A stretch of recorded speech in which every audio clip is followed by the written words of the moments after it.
If any of these questions make you feel uncomfortable or you don't feel like answering them, please let me know and we will skip over that question and move on to the next one. So, are you comfortable being filmed? I'm very comfortable. Yes. Okay, so we'll get right into it then. You want to introduce yourself first? My name is Jack Sichterman, Jake's father. Okay. So we'll start off by asking, like, where did you grow up and how was your childhood in like a general sense? Just... Well, I grew up in Wisconsin, which was really a great place to grow up. Lots of open spaces, and it was really safe. It was really nice. Really good schools. When I was really little, we moved around a lot. So I was in, like, I think 5 different schools by the time I was in 3rd grade. Yeah. But after that, I was at the same school from 3 through 8, and then high school as well. They were both Catholic schools, which, not that our family was ever really super religious, Yeah. but in hindsight, it was nice to have that sort of community tied to it, and some spirituality. It certainly helps, set a moral compass and creates a really nice community. Yeah. So, like, how was it growing up with, how many siblings did you have? I have 2 brothers and a sister. So how was it growing up in like that household?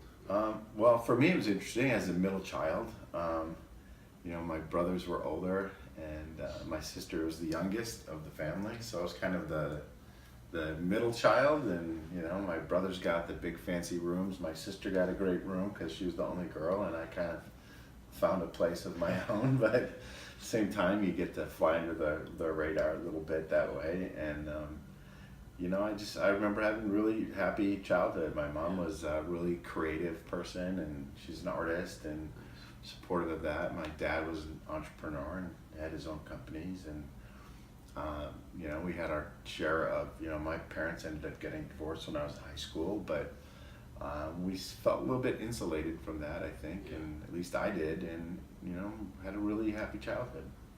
So you said like your mom was like into art and stuff like that. What were your interests throughout high school, and kind of coming into college? Well, it was a couple things. One was definitely sports. I mean, every day was spent, from a young age playing sports. In the summertime, you'd get up in the morning, go someplace, and do one sport, then do another one, and do another one all day long. I will say, from an artistic side, at a young age, probably 5th or 6th grade, I really started to enjoy writing and creative writing, and I did well in it, well enough that from that point on, teachers really encouraged me to continue into that. And so that's my creative side. Unlike yours, is really visual and drawing. It's conceptual as well. For me, it was always about sort of ideas and writing and coming up with stories. Okay, nice. So how do you think that led into college, and like kind of where you decided to go from there? So college for me, it was a lot different then. It seemed a lot easier on the college process than it does now. But initially, my dream was always to go to UCLA and go to California, and I applied there. I believe I was accepted there. Then I decided, what was going through my parents and stuff. Both of my brothers went away to college. I decided I should stay closer to home. So then I applied to Wisconsin, University of Wisconsin in Madison. I was going to go there. And then my best friend and my girlfriend were all going to Marquette, and a bunch of friends. And both of my parents went to Marquette, so I ended up, and I was always a huge Marquette basketball fan growing up. So it wasn't a total compromise in the end. I just sort of, circumstances led me there, and I'm glad they did. It was a great place to go to college. So like, what were you doing in college in Marquette? Were you focusing on sports or kind of like the writing aspect of it? Well, it's funny, I grew up in a family where, my father was a businessman and, wore a suit and tie to work every day. My brother Mark, who was, I sort of looked up to from a career standpoint, graduated from Drake University with a degree, I believe, in finance or business, and he went on to work for companies like, Procter and Gamble and big companies, wore a suit to work every day. So as much as I felt the urge to be creative, I felt the pressure to go into business and make something meaningful of your life in those days. Especially come out of Wisconsin, it's not like living in New York where there's all this creative community around you. You kind of had that pressure, like you have to get a real job, Wear a suit to work. So I went into college, and I kind of ultimately found what I thought was a really good compromise in going into what is now the College of Communications at Marquette. I got a degree in advertising with a minor degree in business. To me, advertising is a cool place to be if you have kind of both minds, business and creative, because it's strategic, you're working with brands and companies, and it's creative because you do a lot of writing and concept and film and visual arts, kind of everything to help sell those products. So that got me to that, and that's sort of how I spent the bulk of my career. Wow. So kind of leading out of college, were you looking for like jobs in advertising more and like kind of pushing off that? Yeah, so my dream was to get a job at Leo Burnett in Chicago, which at the time was one of the biggest ad agencies in the world, and sort of famous from that Mad Men era of advertising, downtown Chicago, high rise, huge, global clients and award-winning work, stuff like that. So I got an interview there, and I was thoroughly rejected.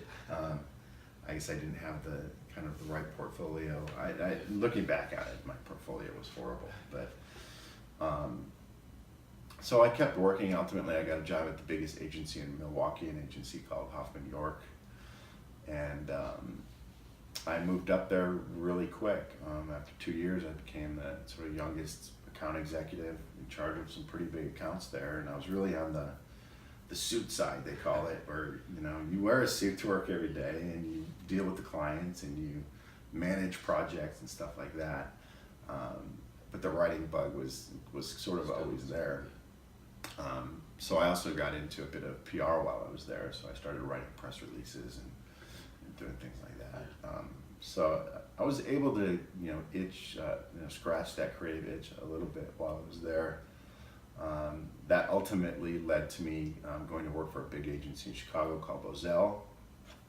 While I was at Bozell, my biggest client there was Harley Davidson, and ultimately they ended up hiring me to go work for them. So I went back to Milwaukee to work for Harley Davidson, which was an amazing place to work in the early 90s because it was kind of the coolest brand in the world. And it was a great place to really learn about branding and what makes big companies work from a creative standpoint even. So, and then that propelled me from there. I started my own agency when I left there, and I sort of own my own agencies ever since. Wow, all right, so kind of, I guess, skipping ahead to now, how do you feel like your childhood and like college and after college has like brought you to where you are right now today? Well, it's all cumulative. It's such a crazy ride. I mean, as you know, I now own a beer company, and we brew beer in Iceland. Yes. And when I was, going to college in, 1983, this wouldn't even cross my mind. I didn't even know where Iceland was at the time, much less that I'd be doing business there, much less that I'd be owning a beer company. So, I mean, life is a cumulative effect of what you do, and I've always been a big proponent of saying yes. Like, somebody asks you, can you do something?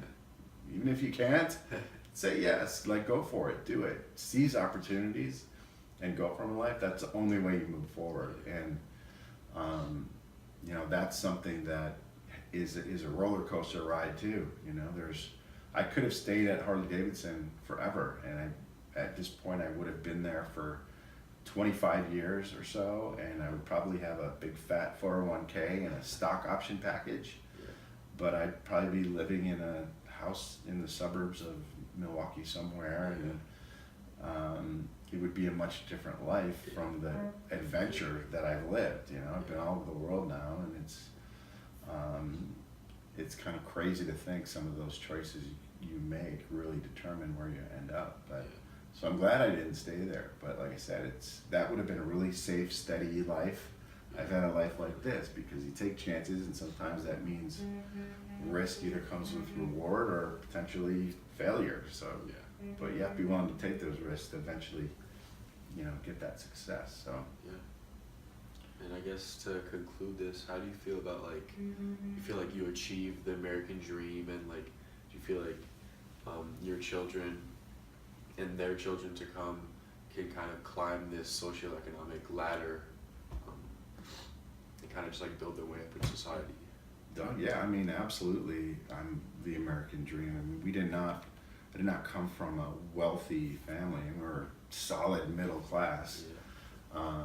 But by the time I was going to college, I'd say we weren't even that. So, I had to pay for my own college. I had to figure that out. But absolutely, it led to all the opportunities that I have. And, again, I think part of that is just taking the risk and going for it. But I'm living the American Icelandic dream right now. Yeah. And I'm hoping that it's kind of been a good inspiration and example to you guys to say, hey, wow, anything's possible, as long as we go for it. So you got to go for it. All right, great. Thank you for talking to me today, Jack. It was a pleasure talking. You're welcome, son. Thank you.